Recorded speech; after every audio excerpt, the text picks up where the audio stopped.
مسلمان ہو کر اگر ہم اسلام پر عمل نہیں کرتے، دعویٰ ہمارا اسلام کا ہو اور عمل ہمارے کافرانہ ہوں، نام لیں ہم محمد صلی اللہ علیہ وآلہ وسلم کا اور اتباع کریں ہم محمد صلی اللہ علیہ وآلہ وسلم کے دشمنوں کی، دعویٰ کریں ہم اللہ اور اس کے رسول کی وفاداری کا اور ہماری دوستیاں ہوں اللہ اور اس کے رسول کے دشمنوں سے، یہ کیسی مسلمانی ہے؟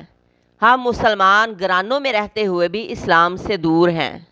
سود خوری، زنا، چوری، غیبت، ناپ تول میں کمی، شرک، قتل و غارت اور کئی قسم کے گناہ ہم بڑی دلیری سے کر رہے ہیں۔ آپ صلی اللہ علیہ وآلہ وسلم کی سنت کو چھوڑ کر بدعتوں کو عام کر رہے ہیں اور دعویٰ عاشق رسول صلی اللہ علیہ وآلہ وسلم کے ہونے کا کر رہے ہیں۔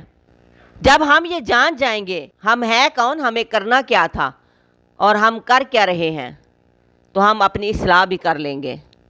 اگر ہم نے اپنی اصلاح نہ کی تو اسی طرح عذاب آتے رہیں گے۔